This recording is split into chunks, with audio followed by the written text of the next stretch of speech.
Bon, eh bien c'est la clim. Salut tout le monde, c'est Spidey, j'espère que vous allez tous très bien. On se retrouve au lendemain de cette conférence Summer Game Fest pour revenir sur la non-présence une nouvelle fois de Marvel Spider-Man 2 dans les annonces qu'on a eues.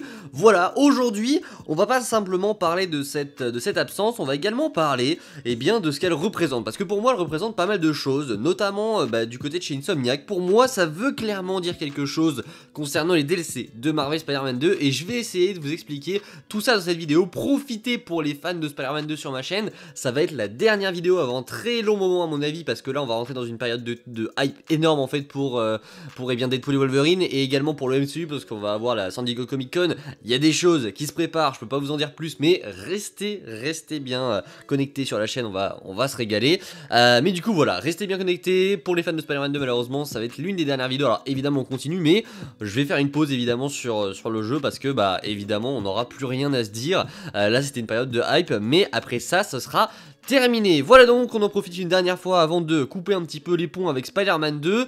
Voici donc ce qu'il s'est passé. Hier soir, lors de la Summer Game Fest, on a donc eu pas mal d'annonces et en vrai, je vais pas vous mentir, la Summer Game Fest c'était plutôt sympa. Même si je m'attendais à pas mal de choses et je m'attendais vraiment à être déçu pour le coup parce que j'attendais peut-être un peu trop de choses et on nous avait prévenu que la conférence allait pas forcément être très ouf. Bon, au final, je trouvais qu'il y a eu quand même de belles annonces. Il y a des jeux qui m'intéressent, je pense notamment du coup à Star Wars Outlaws où on aura des nouvelles dans la conférence d'Ubisoft, ça aussi on va le suivre et on va s'y intéresser parce qu'on le fera sur la chaîne évidemment le jeu. Il y a le jeu Batman VR qui a l'air intéressant bien qu'on n'ait pas vu de gameplay, bref il y a eu plein d'annonces qui étaient plutôt stylées et pour moi cette Summer Game Fest elle est clairement au-dessus du State of Play, vous me direz c'est normal mais voilà en termes de puissance normalement le State of Play est censé, enfin PlayStation est censé envoyer du lourd et ils ne l'ont pas fait, mais la Summer Game Fest on nous avait vendu que ça allait pas être ouf et au final je trouve que c'était plutôt correct. Pour ce qui est de Spider-Man 2, on n'a rien eu évidemment, bon je vous avais dit de vous attendre à rien, évidemment on n'a rien eu. Bon moi j'y croyais jusqu'à la dernière minute, je me suis dit est-ce qu'ils vont nous faire une petite annonce etc, je me disais qu'ils allaient peut-être le garder pour la fin, non rien du tout. Bon j'étais un petit peu déçu mais en même temps voilà, comme dirait MJ, se préparer à être déçu, j'ai complètement oublié la phrase, mais vous voyez ce qu'elle dit dans No Way Home.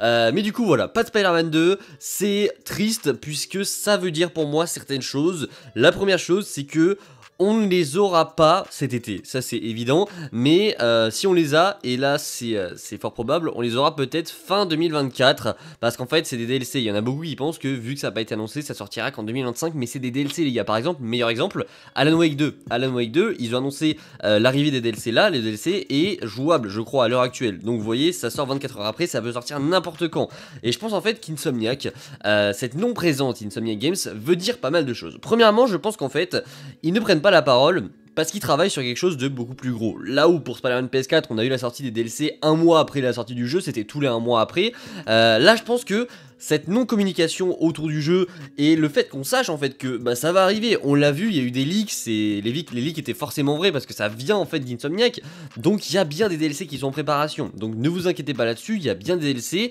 c'est juste, la question c'est quand est-ce qu'ils vont être annoncés, mais je pense véritablement, et là ce n'est que mon avis, qu'en fait ils travaillent sur quelque chose de bien plus gros. Pourquoi ? Parce qu'en fait je pense que ces leaks qui sont sortis, ça les a retardés mais de malade. Et je pense qu'en fait ils sont en train de préparer un gros truc pour 2025. Et là ce n'est encore une fois que mon avis. Et je pense qu'il y a trois possibilités du coup pour ce qu'on pourrait avoir pour l'avenir de Spider-Man 2. Je pense que les DLC vont arriver mais qu'ils seront peut-être groupés et qu'ils vont sortir en tant que standalone. Et ça c'est une possibilité. Parce qu'en fait, le fait de sortir ces DLC très loin après et les faire, ne pas communiquer dessus, faire en sorte que voilà, ils arrivent très tard dans l'année sans communiquer, ça me donne l'impression qu'ils nous cachent quelque chose.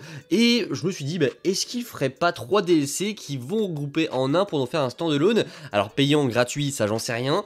Normalement dans les leaks ils étaient censés être gratuits. Bon ça je vous le dis, ça a très peu de chances d'arriver, à mon avis. Je pense qu'on aura quand même 3 DLC gratuits qui vont arriver à la fin de l'année. Mais je pense en fait qu'ils travaillent, et ça encore une fois ce n'est que mon avis, je pense qu'ils travaillent sur Spider-Man The Great Web. Et là vous allez me dire, mais le jeu a été annulé. Moi je pense que non. Moi je pense qu'en fait ils ont, comme je vous l'ai dit, testé la température avec ces leaks, ces fameuses fuites du trailer de The Great Web. Pour moi, c'est pas anodin.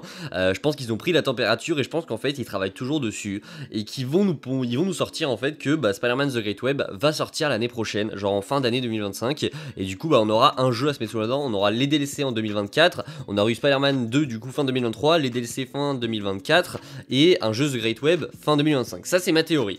Et après, je pense que du coup, si en fait ils font comme ça va permettre d'alimenter la hype jusqu'à la sortie de Spider-Man 3 qui, dans les leaks, était censé sortir en 2028. Et là, 2028, ça fait long, mais ça fait long, sauf que si tu rajoutes, donc du coup, Spider-Man 2 en 2023, si tu mets les DLC en fin d'année 2024, des gros DLC énormes, genre qui font carrément un standalone, tu rajoutes un nouveau jeu en 2025, fin 2025, Spider-Man The Great Web, tu rajoutes un standalone entre 2026 et 2027 sur Venom, qui est censé arriver aussi, tu rajoutes le jeu Wolverine, et tu arrives très rapidement en fait à la sortie de Spider-Man 3. Et pour moi, il y a un plan chez Insomniac de vouloir sortir un jeu par an ou un événement par an. C'est-à-dire que oui, les DLC, on va pas considérer ça comme un jeu, mais pour moi, il y a vraiment une volonté de la part d'Insomniac de sortir quelque chose cette année et de faire en sorte d'alimenter cette hype jusqu'à la sortie de Spider-Man 3, tout simplement parce qu'ils ont tellement de choses en développement, on le sait,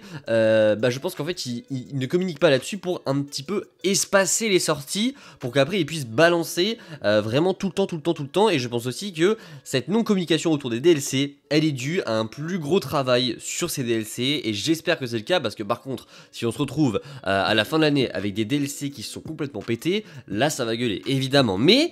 Voilà, c'est mon avis, je voulais vous le donner pour cette dernière vidéo. Pour le moment, j'ai l'impression que je fais mes adieux au jeu, non pas du tout, mais on va faire une pause évidemment puisqu'il n'y aura plus rien à dire, mais je voulais quand même revenir avec vous sur cette pensée que j'ai, c'est ma vision des choses concernant Insomniac. Peut-être que je me trompe, mais j'attends également vos avis en commentaire. Qu'est-ce que vous en pensez? Est-ce que vous, de votre côté, vous pensez que Insomniac travaille du coup sur des DLC beaucoup plus gros qui sortiront à la fin de l'année? Est-ce que vous pensez que du coup on aura des standalone après? Est-ce que The Great Web va arriver pour vous? Moi, pour moi, mais je suis quasiment sûr à 100% qu'ils vont le remettre, qu'on va avoir une annonce comme quoi le jeu est toujours en développement. J'en suis sûr, je ne sais pas pourquoi, j'en suis sûr, ça se sent un petit peu au feeling, etc.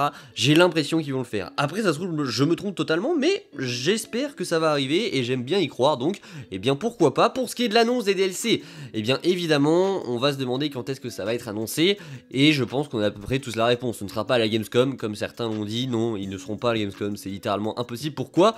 Parce que la Gamescom c'est fin août et on a des rumeurs d'un PlayStation Showcase à la rentrée. Donc tu vas pas, si t'es Insomniac Games, quand tu vois que t'as un PlayStation Showcase en septembre et que t'as du coup la Gamescom fin août, je pense qu'en termes de stratégie, tu choisis plus d'aller dans un PlayStation Showcase. Donc c'est évident qu'ils vont pas y être pour être dans un PlayStation Showcase à la rentrée. Et les amis, la date d'annonce des DLC, je vous le dis, c'est confirmé à 75%. Encore une fois, il n'y a aucune source, je préfère vous le dire, ça vient de moi. Mais je pense qu'ils vont très clairement l'annoncer à la rentrée. Bon là par contre s'ils ne l'annoncent pas, on va se poser des questions. Là s'ils l'annoncent pas les gars, il y a des problèmes. Il y a des problèmes, mais voilà, là c'est confirmé, enfin c'est confirmé de rien du tout, mais ça sent très bon quand même, ça sera annoncé à ce moment-là. En tout cas voilà, ce que j'avais à vous dire aujourd'hui, j'espère que la vidéo vous a plu. Si c'est le cas, vous connaissez, n'hésitez pas à vous abonner, liker, partager. Et voilà pour cette petite panoplie de vidéos autour de Spider-Man 2. Bien sûr ça continue, mais c'était une petite période de hype avec ces événements du coup gaming, où on a des conférences, etc. J'adore toujours ces moments, mais du coup pour l'instant on n'aura rien autour de Spider-Man 2. On parlera encore de jeux vidéo dans l'été, parce qu'on aura Star Wars Outlaws, les gars, on va se régaler avec Star Wars Outlaws, et justement cette fin d'été va être très mouvementée pour moi au niveau jeux vidéo, parce qu'on va avoir du Star Wars Outlaws, et après on aura le PlayStation Showcase, donc des nouvelles de Spider-Man 2, puis on va rentrer dans une période de hype s'ils arrivent en fin d'année, bref... On va se régaler, voilà pour cette vidéo, j'espère qu'elle vous a plu. Si c'est le cas, abonnement, like, partage, commentaire, et on se retrouve nous dès demain pour une nouvelle vidéo à 17h tous les jours. Je vous dis à la prochaine, c'était Spidey, prenez soin de vous, ciao tout le monde.